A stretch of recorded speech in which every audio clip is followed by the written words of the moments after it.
Em Portugal, esta semana, reabriu-se o debate em torno de monumentos do período colonial. No domingo, o emblemático Padrão dos Descobrimentos, em Lisboa, foi vandalizado com uma inscrição em inglês, denunciando os malefícios das navegações. O ato supostamente reivindicado nas redes sociais por uma estudante de arte de Paris foi prontamente alvo de limpeza pela Câmara Municipal. O facto nem é inédito em Portugal, mas tocou agora um dos símbolos mais conhecidos do período da expansão e consequente ocupação colonial de outros territórios. O sociólogo João Teixeira Lopes reagiu à RFI ao debate que se veio a abrir de novo. Na verdade, como é período de férias, o assunto não tem sido alvo de uma muito intensa polémica. No entanto, ele surge num contexto que não é um contexto isolado. Se repararmos, atos deste tipo têm acontecido em outros monumentos. Eu relembro o monumento do Padre António Vieira. O vandalismo por si só, eu diria que é muito pouco interessante como ato de protesto político, ainda por cima quando ele não é assinado, quando há uma ação, digamos, covarde, como foi o caso desta, pertença ativista francesa. De qualquer maneira, é interessante verificar que há hoje uma intensa disputa, e disputa é mesmo o termo, política, simbólica, sobre aquilo que são os símbolos do nosso passado e da nossa história. E isto, para um sociólogo, é interessante, porque leva-nos a perceber que o passado, ou melhor, a ideia que nós temos do passado, a memória que construímos sobre ele, é alvo de ideias muito distintas, visões muito diferentes. Falava do Padre António Vieira, foi um dos principais defensores dos indígenas, apesar disso foi também um dos mentores da evangelização. Portanto, é verdade. Apesar de tudo uma figura controversa, mas que porventura poderá ter sido utilizada demagogicamente nesta querela. Sem dúvida nenhuma, o Padre António Vieira é um magnífico escritor, toda a gente conhece os seus sermões e alguém que também tem que ser compreendido no seu tempo. Muitas vezes estes atos são simplificações e são também resultado de estereótipos e mesmo de alguma pulsão, digamos assim, da moda. Mas eles, sem os querer de alguma forma justificar ou defender, porque eu não defendo nenhum dos dois, neste caso não defendo nenhum dos dois, embora perceba muito bem até que noutros países estátuas de esclavagistas tenham sido derrubadas. Eu percebo bem que muitos daqueles que são bisnetos de escravos se sintam profundamente ofendidos por os que mataram, torturaram os seus bisavós terem estátuas, e parece-me até que muitos dos países compreenderam e estão a retirá-las. Acho que isso é legítimo, faz parte. Como eu digo, o passado é um terreno de disputa. Não é por acaso que se mudam os nomes dos monumentos. Nós tínhamos uma ponte de Salazar, que agora é uma ponte de 25 de Abril. E é importante perceber o contexto em que isto ocorre e as visões que estão em disputa. E esta visão que nós temos hoje de que Portugal, ao contrário do que tanto foi dito, e nós fomos impregnando muito essa ideia, a ideia lusotropicalista, Portugal não foi um país de tão brandos costumes quanto isso. Foi um país que, ao colonizar, praticou também atos de enorme violência, massacrou, dizimou populações como no Brasil, até com recurso ao que hoje se chamaria guerra biológica, porque utilizou a propagação de doenças para dizimar populações indígenas. Tudo isso tem que ser falado, discutido, alvo de debate. Agora, se me pergunta, a vandalização de monumentos é uma maneira interessante de o fazer? Eu acho que não, acho que é só estúpido, e ainda para mais quando é feito desta forma anónima e covarde, não acrescenta grande coisa. Que o passado seja discutido, que o passado seja debatido e que os próprios símbolos sejam discutidos, eu acho que isso é inevitável nos tempos que correm e faz parte do processo de autoquestionamento qualquer país tem. E acha que isso em Portugal poderia passar então por uma alteração da toponímia? Fazia referência a nomes marcantes, Serpa Pinto? Não parece que... Sim, há hoje ainda nomes de colonizadores, alguns deles com um papel muito negativo, também estão ligados ao esclavagismo, ao massacre de populações. Na verdade, houve já, com o 25 de Abril, uma mudança de alguns desses nomes. Muitos deles persistem. Se isso for sentido na população portuguesa como uma questão, eu acho que deve ser debatida.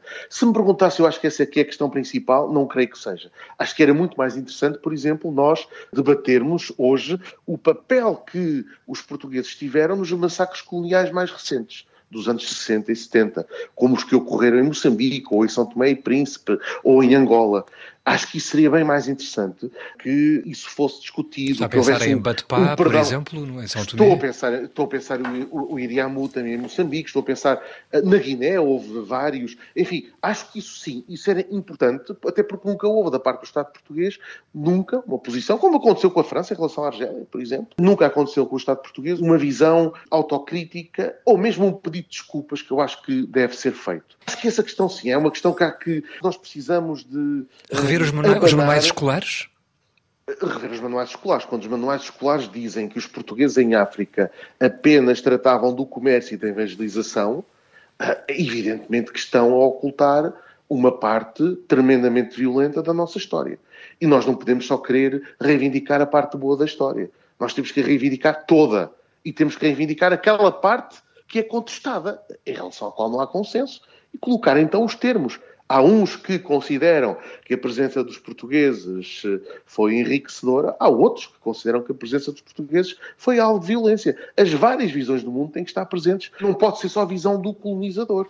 Se nós fomos um povo que colonizou, temos que também trazer para os nossos manuais escolares aquilo que são as perspectivas dos colonizados. E temos que trazer para os manuais escolares factos. Os massacres são factos. O tráfico de escravos... O tráfico de escravos é facto. Enfim, o dizimar de populações no Brasil usando as doenças que existiam na Europa é um facto. Em relação a isso, nem sequer é apenas uma questão de colocar em perspectiva ou em debate. Esses são mesmo os factos. E nós não queremos também cair num relativismo agudo. Mas, diria, para resumir, debater aquilo que é polémico, trazer os factos que são incontestados, embora as interpretações variem sempre, e, acima de tudo, não esconder, não ter de nós uma visão tão complacente que, na verdade, esquece que a complexidade da história é constitutiva da própria história.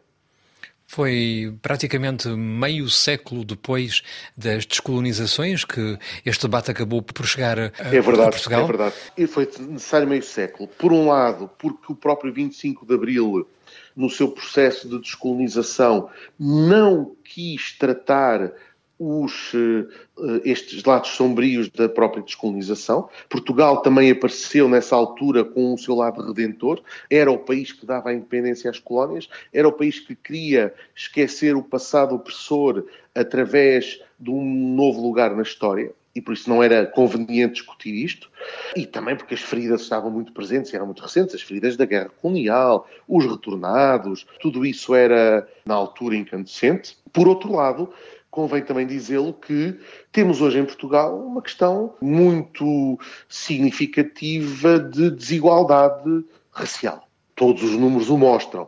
E esses números que dizem respeito ao sucesso escolar, ao acesso à habitação, ao acesso ao emprego, ao acesso às profissões mais qualificadas, à ausência dos negros nas universidades. Eu sou professor universitário no norte do país, no Porto, e tirando os meus alunos brasileiros, não há negros portugueses praticamente a chegarem à universidade.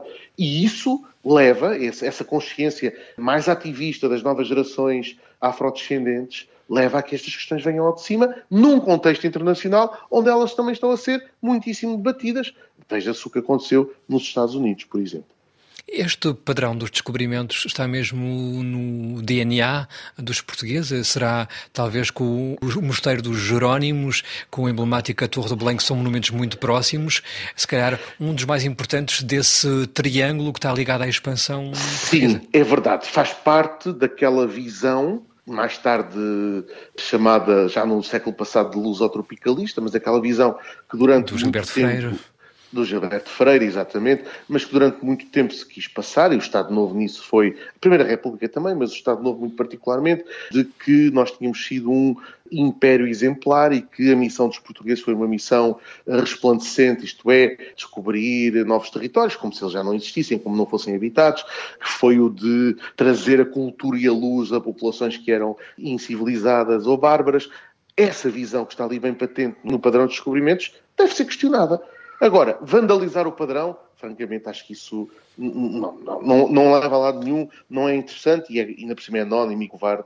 Agora, questionar os monumentos, discuti-los, tentar encontrar diferentes perspectivas sobre eles, isso eu acho que sim. Se me perguntam, esse é o meu monumento, não é. Não me revejo nesse monumento, assim como não me revejo noutro tipo de monumentos, como aqueles que existem na cidade do Porto, na Praça do Império, um monumento onde estão, enfim, até do ponto de vista estético é sombrio. Vejo sempre a morte quando olho para aquele monumento, que é uma exaltação desse glorioso passado, que na verdade tem facetas gloriosas, mas tem facetas também absolutamente sombrias. Um abaixo-assinado em Cabo Verde para se tentar precisamente remover monumentos coloniais. O que é que acha que os portugueses sentem ao saberem, por exemplo, destas correntes, destes movimentos por essa África lusófona fora? Não é um tema que tenha sido muito batido, mas com certeza que movimentos populistas, nacionalistas, como o Chega, vão fazer disso tema de campanha.